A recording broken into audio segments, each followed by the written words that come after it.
Paris, un vendredi d'automne. Alors que certains se pressent dans les bars à l'heure de l'apéritif, d'autres se préparent à passer une soirée plus rock'n'roll. C'est le cas de Jérémy, un ingénieur de 30 ans.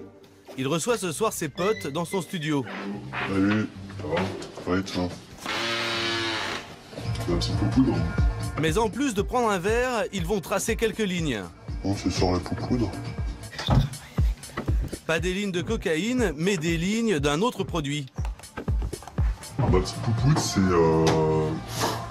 de la cocaïne qui a été achetée par un dealer lambda, qui n'est pas de très bonne qualité, et qui a été mélangée malencontreusement à de la méthylène. J'avais le récipient sous la main, il fallait que je remélange les deux, donc ça a été un petit peu mélangé. Et il se trouve que la méthylone peut se sniffer également. La méthylone, un nom de formule chimique qui désigne une de ces nouvelles drogues de synthèse au succès dévastateur. Elle peut se prendre par le nez ou s'avaler.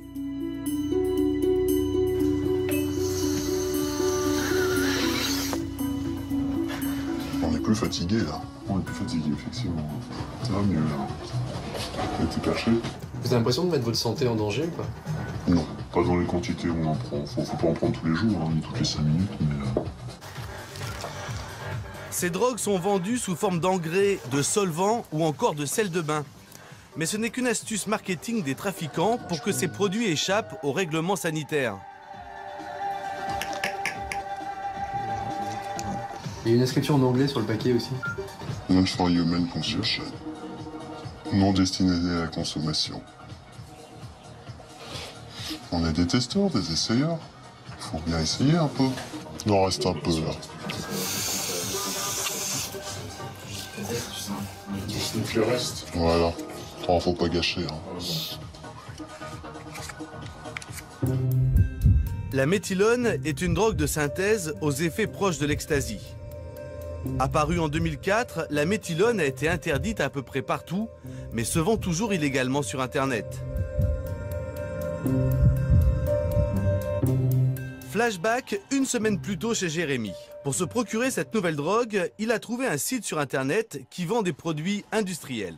Il sait que ce solvant, qui sert à nettoyer les graffitis, peut se transformer en drogue. Donc on choisit, et après, il suffit d'envoyer un mail au webmaster, où on va lui décrire un petit peu ce qu'on veut, tant de grammes de ceci, tant de grammes de cela.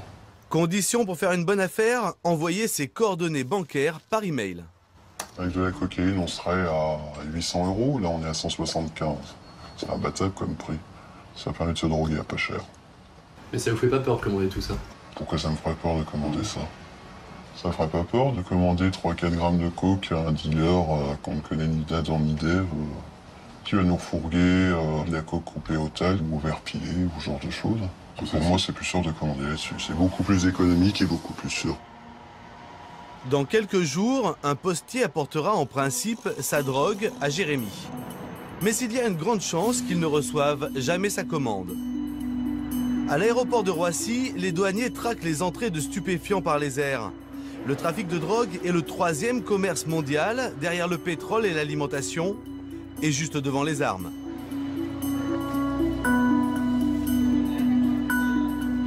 Pour les douaniers, pas facile de repérer ces nouvelles drogues qui se dissimulent facilement dans les enveloppes. Ce matin, Michel Horn, secrétaire général des douanes de Roissy, vient vérifier quelles sortes de drogues ont été saisies à la poste de l'aéroport. Comme tous les jours, des dizaines de colis sont examinés. C'est quoi ça? Je pense que c'est de l'herbe. C'est de l'herbe, ouais, ça sent, hein? Ça sent bien, hein? Et ben voilà, gagné. Il y a même des noms. De l'herbe dans un DVD, pas dur à trouver. Mais dans les colis, les douaniers découvrent de plus en plus souvent des produits presque inconnus. Ça, c'est de l'armine. C'est un produit qui ressemble à une espèce d'herbe. Ça aussi, c'est des drogues. Tout ça, c'est des drogues de synthèse. Et puis là, on a des produits. Vous voyez, on ne sait pas exactement ce que c'est. Ce qui est sûr, c'est que c'est des produits stupéfiants, mais bon, on va les envoyer au laboratoire pour avoir plus de certitude. Et ben là, il y a même l'explication, vous voyez, comment le faire, comment le prendre, comment le consommer. Un bad trip, stop, don't panic, relax and recover. C'est quoi? C'est une sélection de paquets que vous avez fait exprès pour nous ou c'est un jour comme Non. Vous n'étiez pas prévu de venir ici. Alors vous voyez, c'est des quantités qui sont trouvées vraiment tous les jours. Des produits nombreux, distribués en petites quantités. Il semblerait que les dealers aient trouvé un bon système pour doubler les douaniers, même si ceux-ci restent vigilants. Au niveau national, nous avons constaté qu'il y avait une forte augmentation des drogues de synthèse. Nous avons multiplié dans certains domaines nos chiffres par 6, par 10, par 30. L'avantage pour les dealers, c'est que les commanditaires de ces envois, comme Jérémy, ne risquent pas grand-chose. Par rapport aux quantités que l'on recherche, ça ne va pas donner lieu à une enquête. Donc ça va être suivant la destination pour des petites quantités comme ça, c'est la justice décide de la destruction des marchandises. Et donc ces marchandises sont par la suite détruites. Et le destinataire, il risque quoi? Alors le destinataire, je vous dis, suivant les quantités, eh bien, il risque surtout de ne pas recevoir son colis. En théorie, Jérémy risque pourtant 1 an de prison et 3 750 € d'amende. Se faire piquer sa commande en douane, c'est ennuyeux, mais pas mortel. Danser pendant des heures en étant le roi de la piste, c'est vraiment cool. Mais une trop forte augmentation de la température du corps ou une tachycardie bien sévère rendent la soirée moins sympa. On prend ces produits pour faire la fête, on prend ces produits pour se mettre high. Sauf que il y a une diminution très très importante de la conscience, il y a des troubles de la coordination physique. Les dommages avec toutes ces nouvelles drogues, c'est la question de l'intoxication. Nous sommes aux urgences de l'Hôtel Dieu. Comme tous les week-ends, les urgentistes soignent les accidents dus à l'alcool et de plus en plus souvent aux drogues. Bonjour monsieur, qu'est-ce que vous avez... Regardez-moi. Qu'est-ce que vous avez pris? De l'alcool? Cannabis? Shit ou herbe? Vous avez pris de la drogue ou quelque chose d'illégal? Ces nouvelles drogues de synthèse peuvent prendre les médecins au dépourvu. Ne bougez pas, ne parlez pas, juste une seconde. Le temps de faire un électrocardiogramme. Avec des nouvelles drogues qui arrivent, avec des produits qu'on ne connaissait pas, il y a parfois des symptômes qu'on ne connaissait pas. Donc au bout d'un cas, 2 cas, on arrive à apprendre et on apprend, j'allais dire, sur le tas avec ces nouvelles drogues de synthèse. Votre nom, c'est quoi, s'il vous plaît? D'accord, je vous vois tout de suite. C'est cette demoiselle qui a été état d'ébriété suffisant. Mais sur quoi? Sur les témoins? Non, c'est sur cette diarrhée. Selon les pompiers. Une femme de 21 ans vient d'arriver. Les pompiers l'ont récupérée à la sortie d'une fête. Qu'est-ce que vous avez pris, mademoiselle? De l'alcool? Vous avez pris de l'alcool? Et puis quoi? Vous avez pris des drogues? Oui, un petit peu. Un petit peu. Et alors pourquoi vous êtes dans cet état? Parce que J'ai quoi? GHB? Ah, vous avez pris du GHB? Non. C'était à quelle heure, vous vous rappelez? Oui. C'était à quelle heure? C'est où le 14e? 14e arrondissement?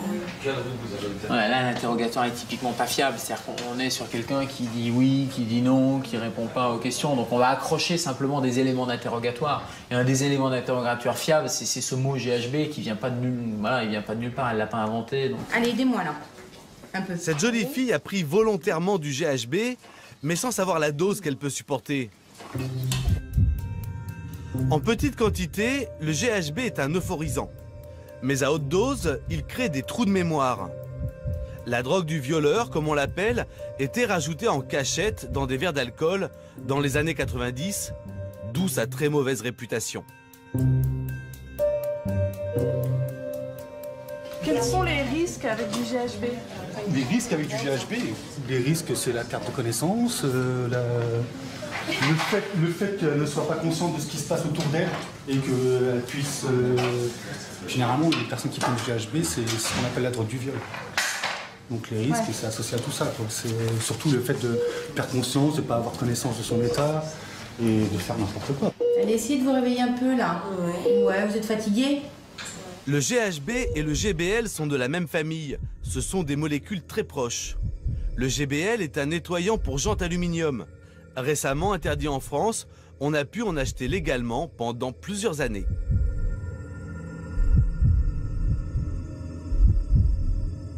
En fait, quand vous ingérez du GBL, il se transforme en GHB dans votre corps et ça donne les effets du GHB. Et il y a plein de complications liées au GBL, comme des complications cardiaques, des complications tensionnelles, des complications respiratoires. Ça peut aller même jusqu'au coma qu'on appelle le J-Hall. Ouvrez les yeux, ouvrez les yeux. Et le problème, c'est qu'ils font quasiment tous une surdose, ils perdent connaissance pendant quelques minutes. Et dans tous les services d'accueil et d'urgence, tous les samedis soirs, on a des intoxications qui peuvent parfois être vraiment sévères. Ils peuvent conduire à des comas prolongés et des comas compliqués. Finalement, cette jeune femme rentrera chez elle avec un gros mal de tête et le sentiment d'avoir passé une soirée plutôt glauque. GHB, GBL, deux drogues similaires, deux formules différentes pour le même produit. Pendant plusieurs années, l'une était illégale quand l'autre ne l'était pas. L'industrie des drogues a tout intérêt à avoir un temps d'avance sur les polices des États. Ici, à l'Institut national de la police scientifique, les drogues saisies par les douanes françaises sont analysées pour les identifier avec certitude. Ici, nous sommes dans la salle qui sert au stockage des produits qui vont être analysés par la section stupéfiants. Nous recevons des affaires un peu de toute la France. Le quotidien de ce spécialiste, c'est de tester les drogues classiques. Cocaïne, héroïne, amphétamine, ecstasy ou encore cannabis. Ce qu'on appelle la plaquette de chocolat. Mais lorsqu'il reçoit des échantillons de drogues de synthèse encore inconnus, cet enquêteur doit d'abord découvrir ce que c'est. La problématique des drogues de synthèse, pour nous les laboratoires, c'est essentiellement la première confrontation avec cette nouvelle molécule. C'est-à-dire que quand on a pour la première fois une molécule, une nouvelle drogue de synthèse, ça va nous prendre un certain temps pour l'identifier.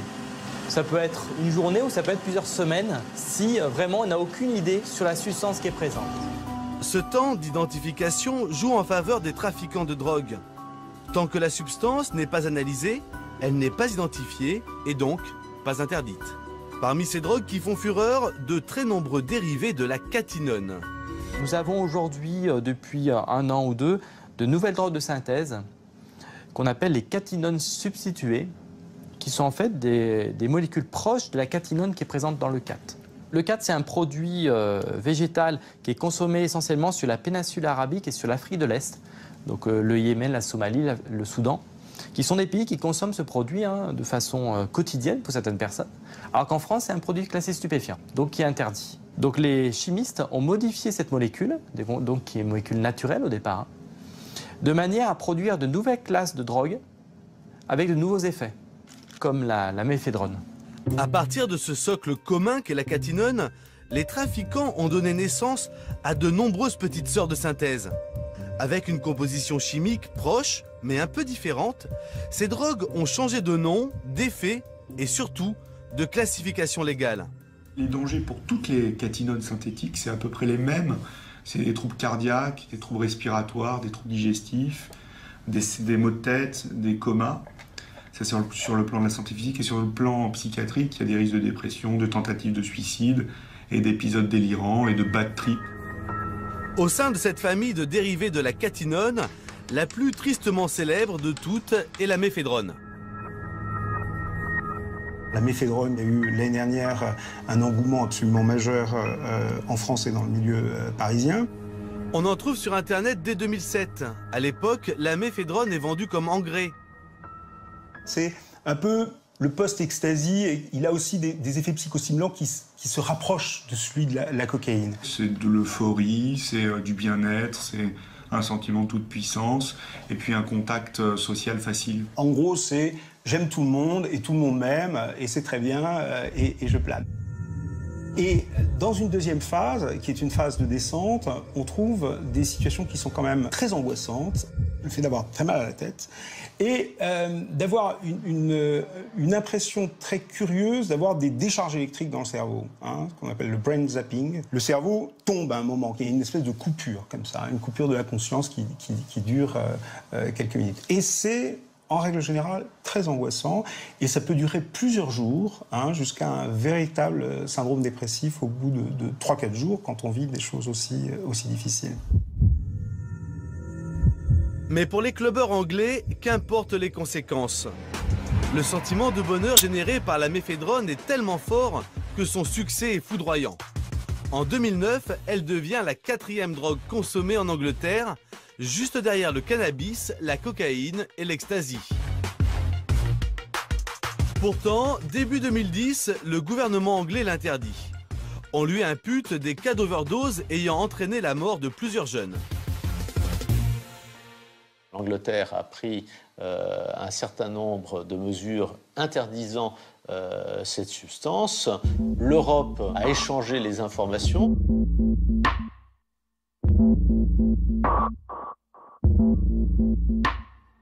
Et c'est à la suite de cet échange que la France a décidé d'analyser les conséquences de la consommation de ce produit et a décidé ensuite, très peu de temps après les Anglais, de classer comme produit stupéfiant la méphédrone.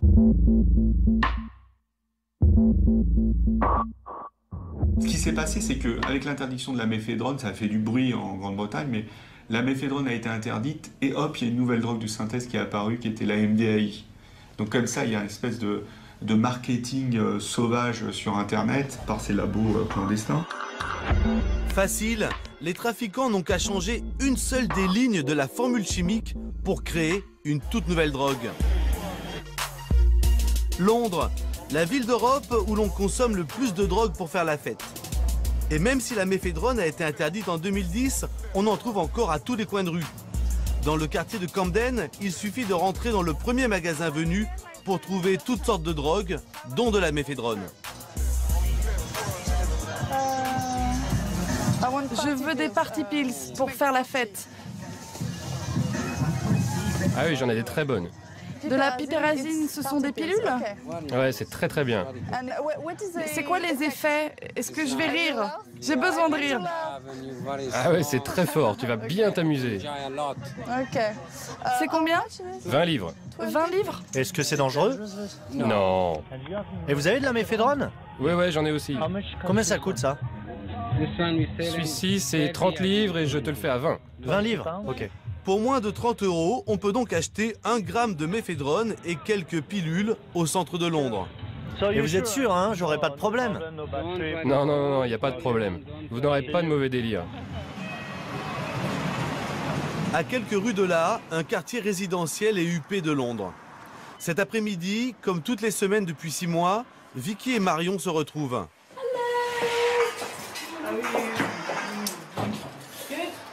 Allez, rentre. Ces deux femmes ont un triste point commun, leurs filles sont mortes après avoir pris de la drogue en soirée. C'est une belle photo de Louise. On l'avait mis sur son cercueil pendant l'enterrement. Louise, la fille de Vicky, avait 21 ans. Elle étudiait le stylisme et c'était une fêtarde. Ça, c'est mon tatouage. Louise est partie il y a 18 mois avec sa copine à Liverpool car elle était DJ et elle avait une soirée là-bas. Elles ont raté leur bus, elles ont bu et fait je ne sais quoi d'autre. Elle est revenue avec un tatouage là, juste sur le bras avec écrit maman. Et elle m'a dit voilà, c'est ton cadeau de fête des mères.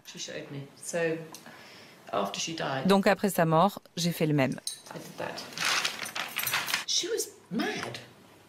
Elle était folle, mais dans le bon sens. Elle était juste exubérante et extravertie. Elle faisait des dessins de mode adorables. Le jour où elle est morte, elle était avec des amis et ils fêtaient son entrée à l'université. Et les autres personnes avec qui elle était, je l'ai appris par la suite, étaient tous de très gros consommateurs de kétamine. La kétamine est un anesthésiant pour cheval. Légèrement dosée, c'est une drogue de soirée populaire qui se sniffe et donne l'impression d'être dans du coton.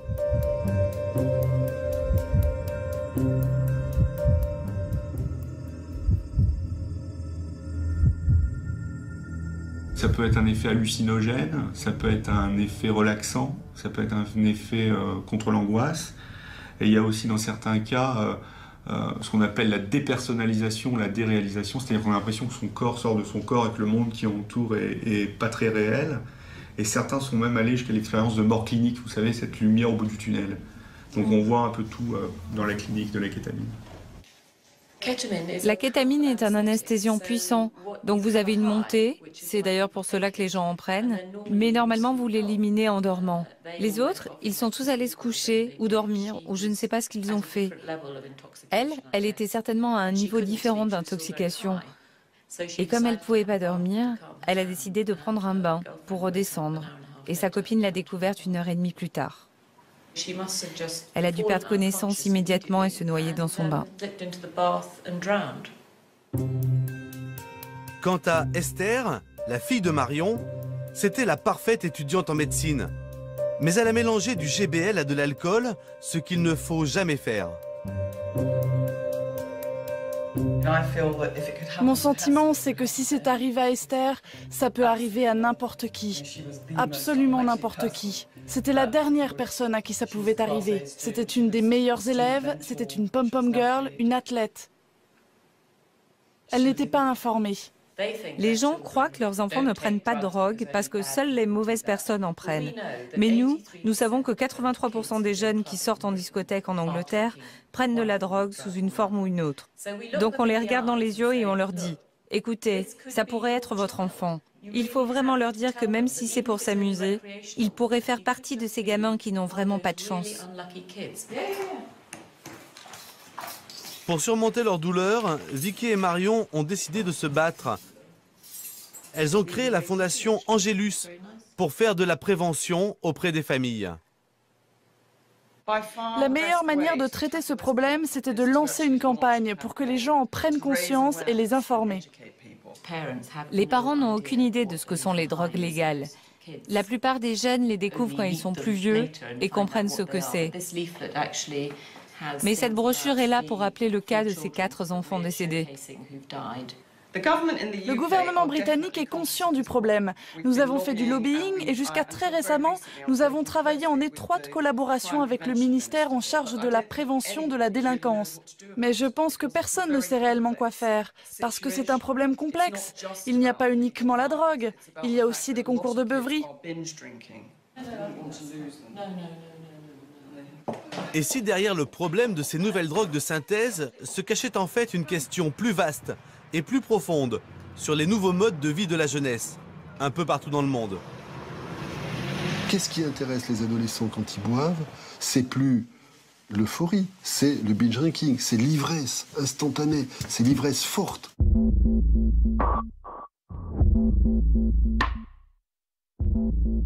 Ces deux choses-là, l'intensité et de l'instantanéité, sont des valeurs qui font le prix de cette expérience.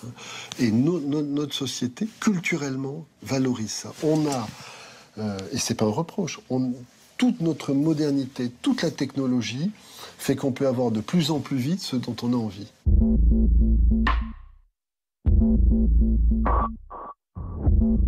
C'est ce qui explique d'ailleurs qu'aujourd'hui, les conduites addictives ne se résument pas à des jeunes qui y rentrent par la psychopathologie, mais concernent maintenant des personnes qui y rentrent par une attractivité culturelle, parce qu'ils cherchent ce sentiment hédoniste, ils cherchent ce sentiment de plénitude, parce qu'il est devenu une espèce de culture de base.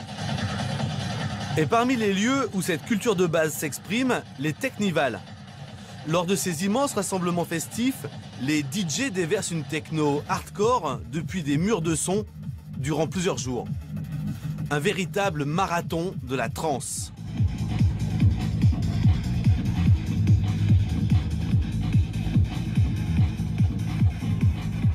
Et bien sûr, qui retrouvons-nous?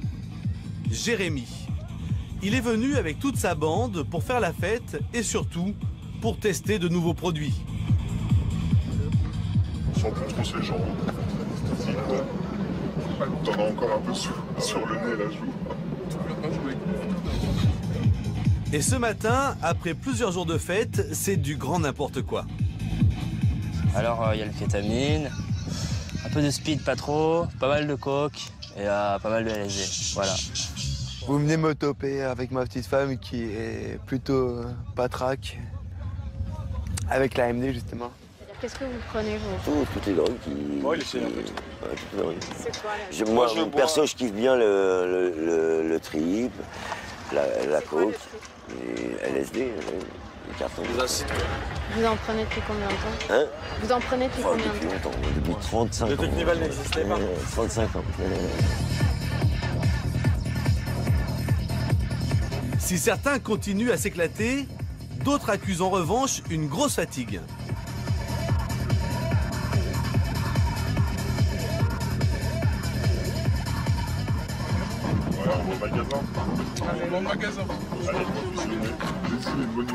Pour Jérémy et ses amis, le magasin, c'est le dealer. Et celui qu'ils vont rencontrer a une nouvelle substance à leur proposer, une drogue qui revient en force.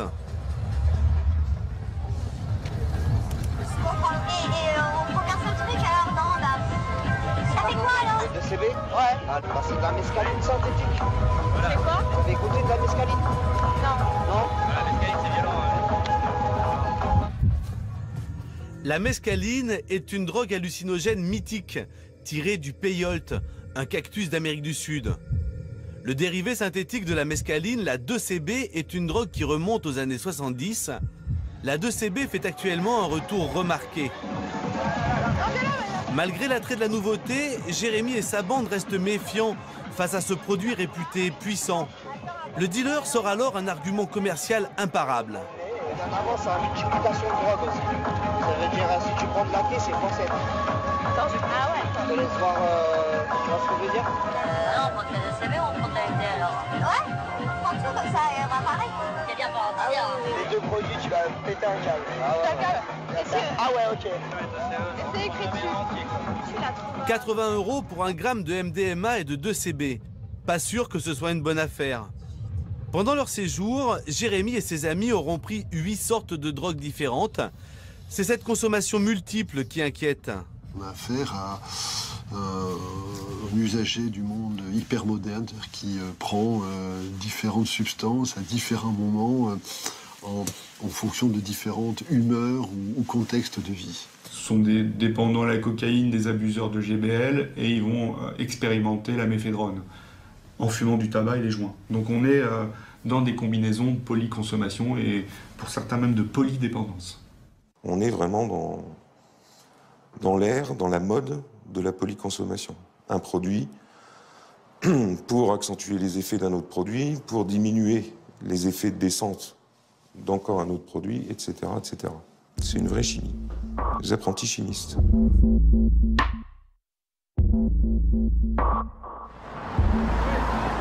À Paris, l'association Charonne est une des structures d'écoute des toxicomanes les plus anciennes de France. Ce matin, Christian Bullard a rendez-vous avec Charlotte, une polytox. Bon, on va commencer par les consos. Vous en êtes où actuellement? Actuellement, on va dire que mes consommations se limitent au LSD, à la kétamine. Le speed, j'en prends plus trop. La coke, c'est cher, mais bon, si on peut en avoir, c'est cool. Mais c'est vrai que moi, mes deux petits points faibles, c'est le LSD et la kétamine. Et vous les mélangez? Ouais, ça m'arrive, souvent. Charlotte, 20 ans, a commencé à prendre des drogues dans des raves.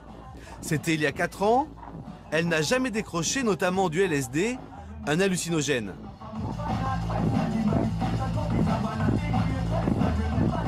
Quand je vais en free, je me retrouve devant 10 kilos de son avec une musique que j'adore, sous LSD. Bah, il n'y a plus rien qui existe, quoi. Je suis au nirvana, quoi. Et tu fermes les yeux, tu vois des trucs. Même si elle adore toujours prendre des drogues, Charlotte a désormais un sentiment plus mitigé. Je ressens, quand j'ai passé 48 heures sans manger, sans boire, sans dormir, c'est vrai que des fois, c'est dur de revenir à la réalité, en fait, quoi. De recommencer une semaine et de se dire que, bon, il faut avoir le sourire, il faut aimer la vie, alors que tu as passé un week-end à rigoler, à voir des trucs de ouf, bah, tout est tellement fade quand tu reviens à la vie réelle, en fait. Et dans les produits que vous consommez, lequel est le plus, entre guillemets, dangereux? Je dirais peut-être le LSD, parce que c'est une drogue qui fait aller tellement loin et qui fait tellement voyager que quand on vient à la réalité, c'est ça qui est assez dur. Après, sur le physique, tout ce qui est amphétamine pour les dents, même la kétamine pour les voies respiratoires, enfin tout ça, c'est... Je pense qu'il n'y en a aucune qui est meilleure ou pire que les autres parce qu'elles font toutes du mal quelque part en fait. Après, ça dépend où on voit la priorité. Enfin, c'est une connerie de jeunesse. J'aurais jamais dû y toucher, c'est tout. J'aurais jamais dû être naïve, j'aurais jamais dû vouloir faire comme les autres. Enfin, moi, sans ça, c'est vrai que je serais super stressée, je serais super machin, mais bon, je ferais aussi beaucoup plus de choses de ma vie, je me lèverais plus tôt le matin, je serais moins fatiguée, je serais moins tête en l'air. Voilà, il y a plein de trucs, mais c'est vrai que je me sens un peu, des fois, même si je sais que je gère, je me sens un peu trop prisonnière de ça, justement. Polydépendante, Charlotte veut sortir de ce qu'elle commence à ressentir comme étant une impasse. On se voit samedi. Ouais, bah ouais, on se voit samedi, c'est sûr. Bah, merci. Merci à vous. À Paris, Charlotte a la chance de s'appuyer sur des structures d'écoute. Mais dans d'autres pays, la situation est plus tendue. Parmi les nouvelles drogues de synthèse, il y en a une qui crée une dépendance bien plus forte que tout ce que nous avons vu dans ce film jusqu'à présent. C'est le crocodile. Elle n'est pas encore arrivée en France, mais elle fait déjà des ravages en Russie. Le crocodile rend la peau écailleuse comme celle du reptile et son venin nécrose l'intérieur du corps. Facile à trouver, facile à fabriquer, le crocodile tue des milliers de personnes en Russie. Ekaterinbourg, Sibérie, à 1600 km de Moscou. Mikhail est un ancien junkie. Désormais, il est bénévole dans l'association Ville sans drogue, qui essaie d'éradiquer le crocodile des rues de cette cité industrielle. Ici, on se trouve dans un des quartiers d'Ekaterinbourg. C'est un quartier où il y a beaucoup de junkies. Nous allons vérifier une adresse. Le plus souvent, c'est de la désomorphine, du crocodile. Un délateur a passé un coup de fil.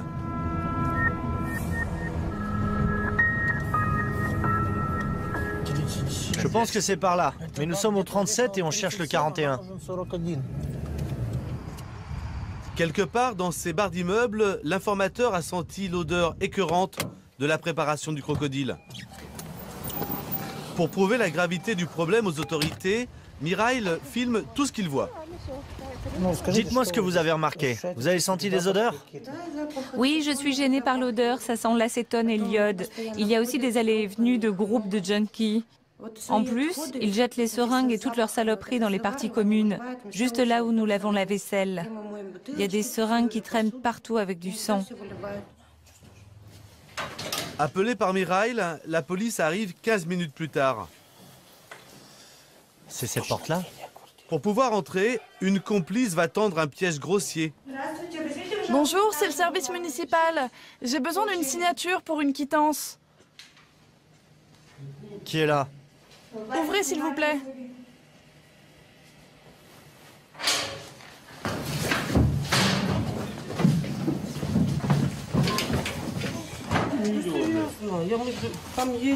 L'appartement est un taudis où la saleté l'emporte sur le délabrement. Les 4 personnes sont tétanisées. Toutes savent qu'elles risquent la prison. Ils étaient en train de se piquer quand on est arrivé. C'est ça les seringues avec lesquelles ils se shootent. Voilà la drogue. Alors quand tu te piques, tu pleures pas? C'est quand on te chope que tu commences à penser à tes enfants. Non, pourquoi? Revenu lui-même de l'enfer de la drogue, Mikhail n'est pas tendre avec les 4 junkies. L'interrogatoire qu'il filme pour le compte de l'association est brutal. À cause du crocodile, le mari de cette pauvre femme de 32 ans est mort dans cet appartement même la nuit précédente. Tu sais que tu vas en crever du crocodile. Tout comme ton compagnon. Tu le sais, non? Tu le sais ou tu le sais pas qu'on crève du crocodile en moins de 2 ans? Tu le sais? Alors pourquoi tu te piques? Regarde à quoi tu ressembles. Je suis sûr que tu fais quoi? Pas plus de 20 kilos? Où est-ce que tu te piques? Dans le cou. Fais voir.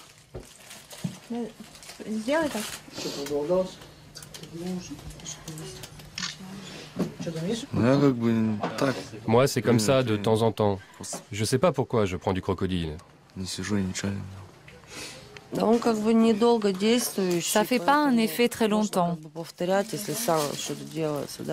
On peut recommencer souvent parce que le crocodile ne coûte pas cher. On n'a même pas le temps de penser aux saloperies qu'il y a dedans. Tout le monde meurt. Personne ne reste en vie. Mais quel est ce venin mortel? À côté des seringues, une tablette de codéine, un médicament antidouleur qui contient de la morphine, mais aussi des bouteilles de plastique qui sentent l'essence. C'est avec ça qu'il fabrique le crocodile. Après la première injection de cette drogue, l'espérance de vie est d'environ 2 ans. En fait, le corps ne peut pas évacuer la drogue. Le produit reste dans le sang et l'organisme commence à pourrir de l'intérieur. Il se décompose. On l'appelle le crocodile parce qu'il nous dévore de l'intérieur. Accros, ils connaissent les risques mais ne peuvent décrocher. Ils vont tous les 4 être placés en garde à vue. La propriétaire de l'appartement, considérée comme étant le receleur, risque 2 ans de prison.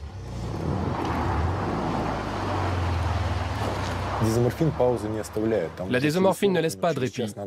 Ton corps en réclame au bout de 40 minutes. Les drogués appellent cela le marathon. Ils n'ont même pas le temps de penser à une pause et ils se piquent jusqu'à la mort.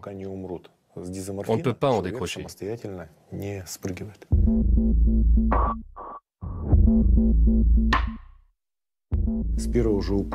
Avec la première injection, le système immunitaire est bousillé et on peut mourir de n'importe quoi. Ils ne meurent pas d'une overdose, ils meurent de pneumonie, septicémie, hépatite, VIH, tous ces trucs-là.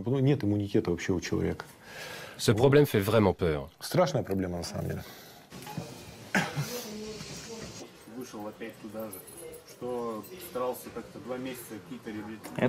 Ça, c'est des marques à cause du crocodile.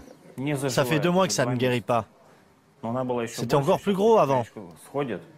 Là, ça commence à aller mieux. Je me piquais à cet endroit. Je me suis fait un fixe. Ça s'est infecté. On va m'opérer. Bien souvent, la seule solution est l'amputation. Selon les associations de lutte contre la drogue, il y aurait 2,5 millions d'utilisateurs de crocodiles dans toute la Russie. Il faut dire qu'entre la Russie et la drogue, c'est une longue histoire. La Russie est le premier consommateur mondial d'héroïne qui provient d'Afghanistan. Mais depuis que le prix de l'héroïne a flambé, les accros ont trouvé cette nouvelle drogue. Le pire, c'est que le crocodile n'est rien d'autre que la transformation artisanale de médicaments en vente libre dans les pharmacies. Tiens, regarde, une bande de junkies qui vient d'acheter des médicaments. On voit bien que ce sont des junkies.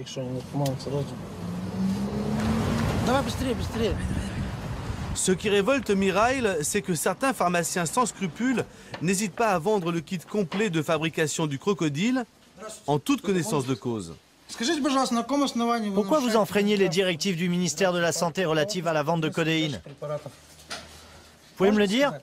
Pas de commentaire. Vous connaissez la loi.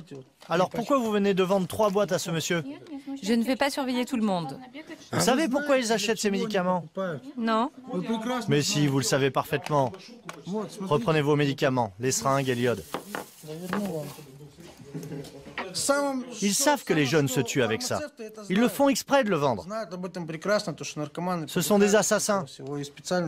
Et si votre enfant s'était rendu en pharmacie et s'était procuré des médicaments, comment auriez-vous réagi? Quel est le rapport avec mes enfants? Je n'enfreins pas la loi. Bon, promettez-moi d'être plus vigilante la prochaine fois. On pourrait faire fermer votre pharmacie, hein. Au revoir. Des menaces en l'air. Mirail n'a aucun moyen légal pour empêcher la pharmacienne de vendre de la codéine sans ordonnance. La décision relève du gouvernement qui traînerait des pieds. L'industrie pharmaceutique fait tout pour produire et vendre un maximum de produits à base de codéine avant que la loi ne change. Le Premier ministre actuel pourrait résoudre ce problème en un seul coup de fil. Juste un coup de fil. En attendant une hypothétique interdiction, le crocodile continue de faire des ravages en Russie. Un homme a accepté de nous montrer comment il fabrique cette nouvelle drogue chez lui.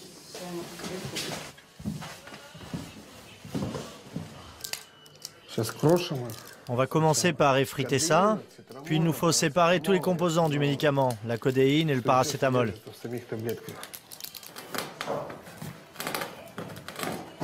Comme un apprenti sorcier moderne, après avoir broyé les médicaments qu'il vient d'acheter en pharmacie, Iya rajoute de l'essence.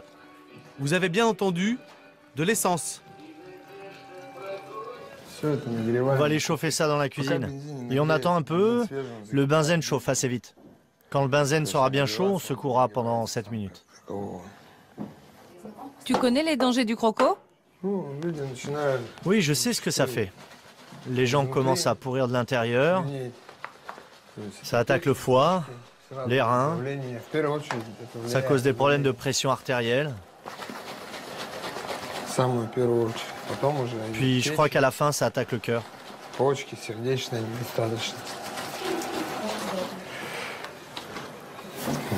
C'est prêt. Je prends ça parce qu'il n'y a rien d'autre. Regarde sur cette photo comment j'étais. Le crocodile, ça tronche petit à petit. La photo à droite, c'était il y a un an et demi. Tiens, regarde, ça s'est séparé. La partie blanche, sous l'essence, c'est le résidu de codéine.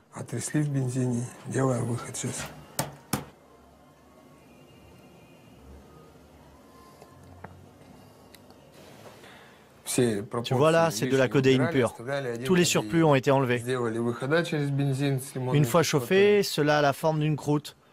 On gratte et on verse la poudre dans une fiole. Iya vient de séparer les molécules de codéine. Il va les mélanger avec du soufre. Regarde, on va mettre la boule de soufre. On va faire la réaction chimique. Regardez bien.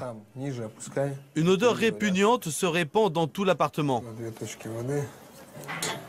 Ça sent comme dans les toilettes publiques. L'odeur vient de là. Exactement comme aux chiottes.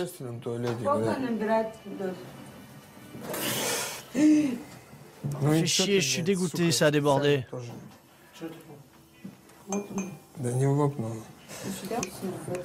La recette du crocodile est bien entendu plus compliquée à préparer que ce que vous avez vu. Dans ces conditions d'amateurisme total et sans aucun contrôle sur les dosages, les risques d'overdose sont énormes. En Russie, comme partout dans le monde, il est désormais à la portée de chacun de fabriquer de nouvelles drogues de synthèse. Quand ce ne sont pas les trafiquants qui contournent la loi, ce sont les drogués qui trouvent par eux-mêmes les moyens de se détruire.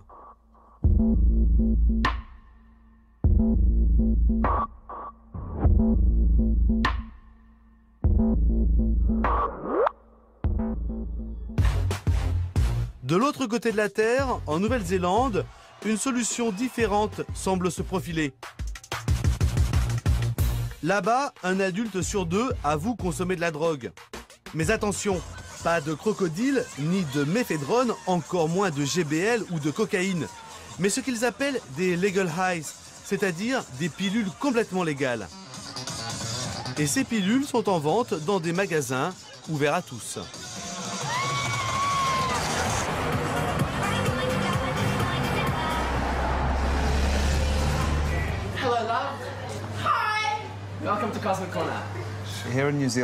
Ici, en Nouvelle-Zélande, nous avons tout un tas de drogues légales. Par exemple, des énergisants. Les gens en prennent pour différentes raisons, mais surtout pour avoir la pêche. Voici 2 sortes de pilules que l'on produit nous-mêmes. C'est comme du MDMA ou de l'ecstasy léger, mais ça ne contient que des ingrédients légaux. L'avantage, c'est que tu peux lire exactement ce qu'il y a dedans, alors que pour les autres drogues, tu n'as aucune idée de la composition. Des drogues dont on connaît la composition, un argument qui porte notamment auprès des consommateurs français, comme ce touriste de passage en Nouvelle-Zélande. Si tu bois, prends du Nirvana.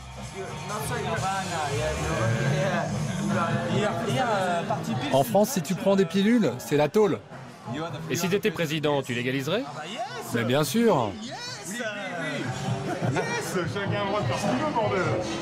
Moi, j'ai eu l'occasion d'essayer un peu ce qui se faisait en Nouvelle-Zélande et les formules ne sont pas cachées. Et en France, qu'est-ce qui se passe? En France, c'est une question de business. Donc, la personne, elle va prendre des extasies, elle va l'acheter à un certain prix, elle va essayer de le couper, elle va aller en acheter de mauvaise qualité qui sont blindées de conneries. Et le jeune, il a envie de faire la fête. Donc, de toute façon, à un moment donné, il va pas réfléchir à... il va pas avoir un labo, de toute façon, pour tester les produits. Donc, il va avoir envie d'y aller, il y va, il le fait. Et c'est tout. Donc au moins là ça a l'avantage d'être clair. Même si je garantis pas que ça soit 100% bon pour la santé, chacun fait ce qu'il veut, quoi. L'inventeur des drogues légales, c'est ce rocker qui se prend pour David Bowie, Matt Bodden. Dans ses clips, il se voit en sauveur de l'humanité. Il prétend aussi avoir sauvé la Nouvelle-Zélande du fléau de la crystal meth il y a 10 ans.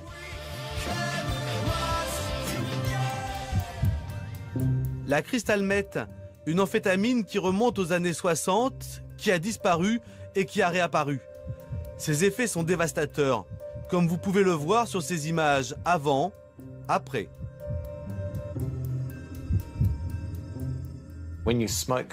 Fumer de la crystal meth, c'est quelque chose de très addictif et ça rend les gens psychotiques. Par exemple, on a vu dans une boîte de nuit 2 amoureux qui, après en avoir pris, ont commencé à se disputer et à se taper dessus.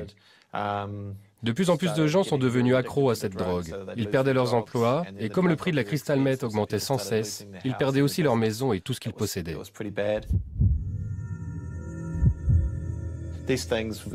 Ça m'a amené à la conclusion que si on avait des drogues plus saines dans notre pays, il y aurait moins de morts et les consommateurs ne seraient jamais fous et jamais accros. Donc j'ai demandé à des chimistes de fabriquer une drogue qui pourrait remplacer le crystal meth et qui n'entraînerait pas de dépendance et ne ferait pas de dommages au cerveau et aurait très peu de chances de causer des morts par overdose. Et ces Party Pills ont rencontré un énorme succès. En 8 ans, plus de 26 millions de Party Pills auraient été vendus sans aucun mort recensé. Ok, on pourrait avoir celle à $30 ? Tu veux celle où il y a les 4 pilules dans le paquet? Qu'est-ce que vous avez acheté? On a acheté des pilules 4XS et des Party Poo. Elles sont très bien pour faire la fête. Quand je suis sobre, je n'arrive pas à parler aux filles. Avec ça, ça t'aide à le faire. C'est quoi ça? Je le prends par le nez? Hey, je peux le sniffer? Non, ça doit brûler le nez, hein. Drogue légale.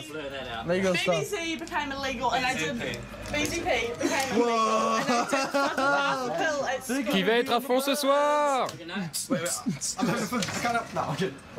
Le gouvernement néo-zélandais a interdit plusieurs fois les drogues de ce dealer bon teint qu'est Matt Bodden. La situation des drogues légales en Nouvelle-Zélande, c'est pourtant compliqué, mais Matt Bodden a de nouveau changé les formules chimiques de ses pilules et son business a repris de plus belle.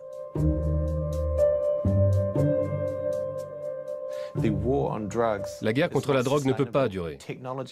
La technologie évolue si vite que de nouvelles drogues sont créées tous les mois.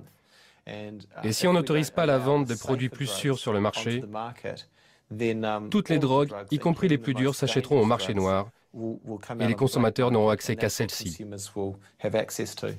Moi, je crois qu'il faut changer notre logiciel de prévention parce qu'il est plus adapté à la réalité.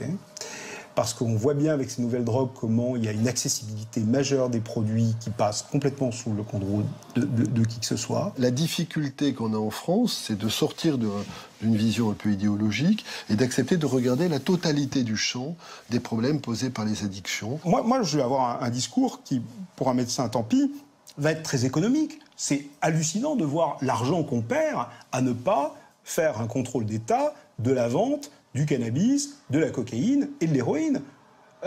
L'État récupérerait un argent important, qu'il faudrait d'ailleurs, bien évidemment, investir immédiatement dans les stratégies de prévention, les stratégies de réduction de risque et les stratégies de traitement des sujets qui en deviennent dépendants.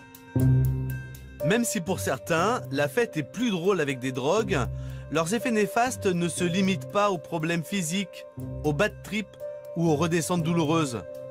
La drogue altère notre jugement et ce n'est souvent qu'une rustine qui évite de se confronter aux vrais problèmes.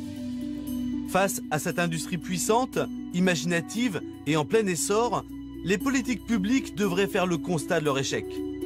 Ces nouvelles drogues, avec leur nouveau mode de production et de distribution, sont en train de changer durablement la donne. Un peu partout dans le monde, des voix demandent l'ouverture d'un débat et une nouvelle approche sur la question de la drogue. Et aucune société moderne ne devrait en faire l'économie.